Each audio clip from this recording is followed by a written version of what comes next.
Hey guys, this is Justin for Generic Gaming, and welcome back to another episode of my Minecraft Advanced Techniques Guide. In this episode, I will be showing you some redstone techniques that are both helpful and really annoying in Minecraft. So first up is this. This is one of the more basic things you can make. It's called a pulsar. And, well, what it does is, it pulses. This is the fastest you can make something pulse in Minecraft with redstone without it breaking. The reason things break is, see how these torches aren't on? Torches eventually burn out. This pulsar is timed perfectly so that every time one torch burns out, another one will come back to life. What you can do with one of these is, create the most annoying door ever. It'll do that forever. It is really annoying to do that in multiplayer servers, or anywhere really. Just do it in your friend's world.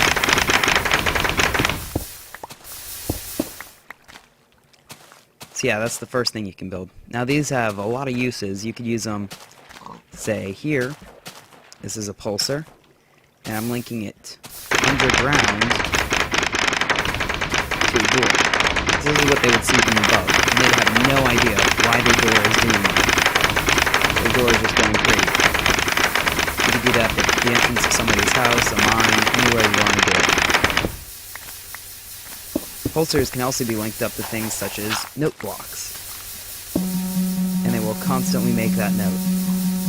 This is also fun, and I showed this in a previous video, that if you hide this in somebody's mine or in a multiplayer server, people will go crazy looking for it.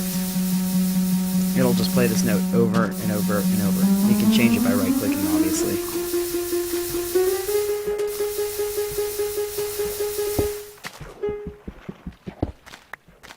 I showed these lights off in a previous video.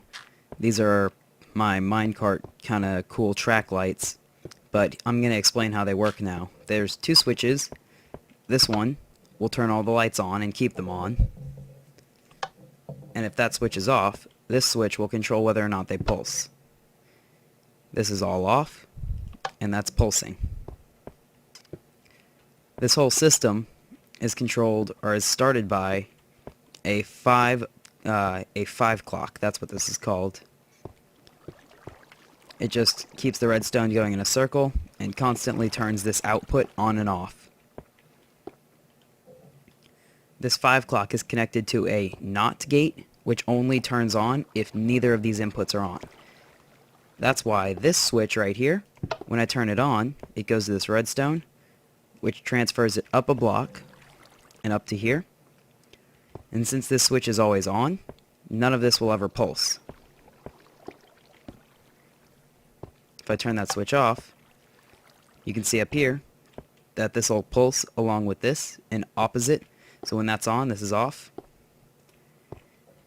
And it will go all the way down here. These are repeaters. The way you make these is you put redstone into a block, put a redstone torch on top, redstone on top of another block, and then a redstone torch on the side, and keep going.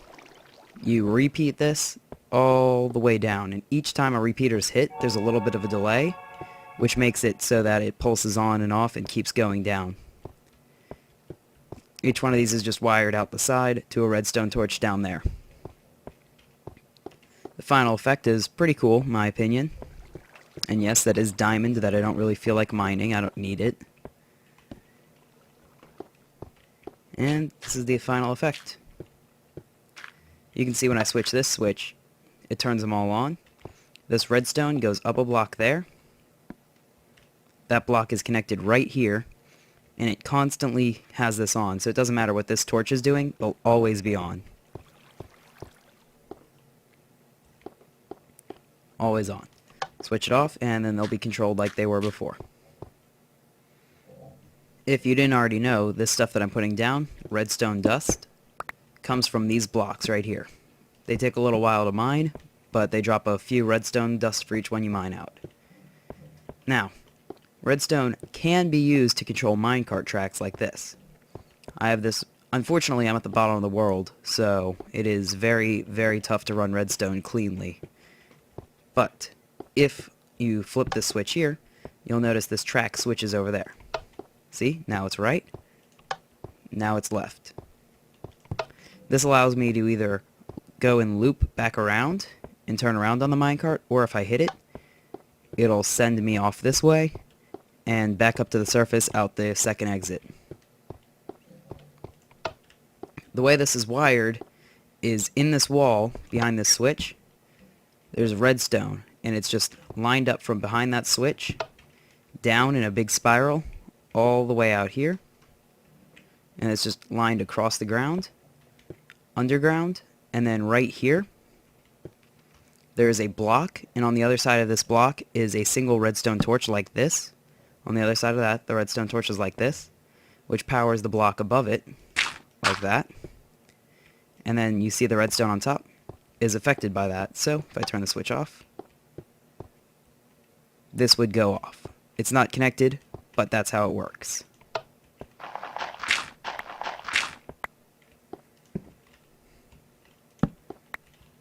You can see it right here. Redstone off, track goes right. Redstone on, track goes left. I have the same kind of setup over here, but you can see it a little more clearly. Up, and the track goes left. Down, track goes right. This one's wired pretty similarly, comes out the wall, and it's just redstone wire all the way across the ground, underground, climbs back up right here, and then hits the back of this track.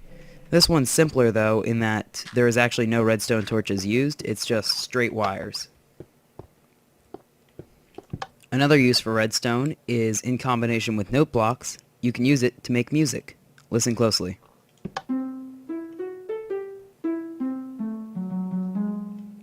That is a very rough version of the Simpsons theme.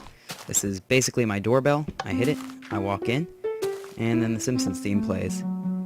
Ignore the inside of my house, it has been severely griefed. The way all this works is downstairs. I have a huge open air setup of repeaters just going all the way across. And at the top of every redstone on these repeaters, you place a note block, set it to whatever note you want, and then when you press the button upstairs, which does the same thing as this one,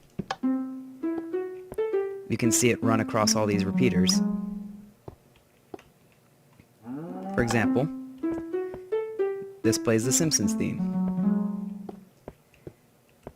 If you watch all the redstone closely, you can see it actually move across. One more time.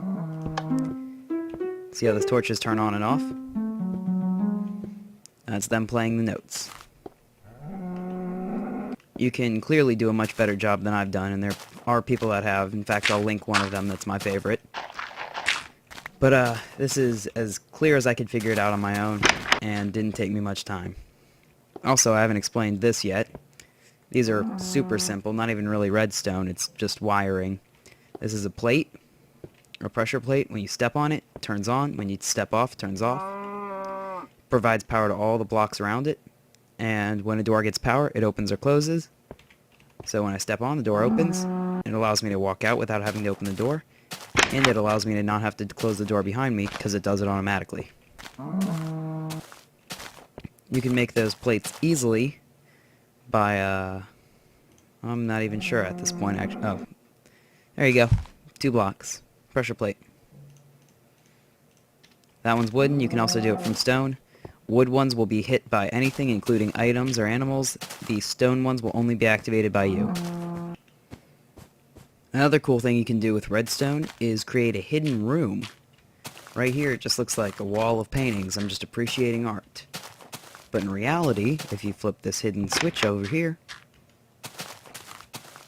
there's a whole room behind it with a hidden door.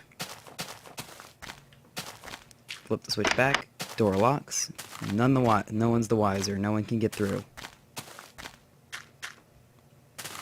Flip the switch, and the door opens. Now, I don't know what you want to hide in this room, but maybe if you're playing survival multiplayer or something like that, there's no real reason to have it in single player other than to look cool. The way you make this is pretty simple, though. You start off by going under the block your door's on. You put a redstone under that block, a redstone torch. Dig one down and put redstone down there. It doesn't work if you wire it directly. You have to go one down and then wire the block under it. Then you can go up, lead the wires all the way back to one under this redstone torch. And then this redstone torch is wired to this switch. This switch turns this on. This torch sends it down, which sends it all the way back up to the door and opens or closes the door, depending on which side the switch is on. Another way you can do this is if you have the door locked. Just cover it up if you have the door locked and you can't get in. You can actually completely cover this switch. You have to have the same mechanism in place, or at least have it powered. But if it's locked and you want to get in, you can make it so that you can place a redstone torch under it, and it will let you in. No one can get in, no one knows it's there. Redstone torch lets you through the painting. Cool little trick. Also, the way you get the door to hide is you just take a painting and you keep putting it down until it's one that's big enough to cover the door. And there you go. That's your art collection with a secret hidden behind it. But no one would be able to tell that there's a secret behind this art collection right here, because I clearly took as much time as possible to build this room. Probably would have been better to hide it in the side of the mountain or something. But yeah, you guys get the idea. That's it for this series of redstone tips. Any more you'd like to see, let me know in the comments. Any other Minecraft videos you want me to do, let me know in the comments as well. I will see you guys later.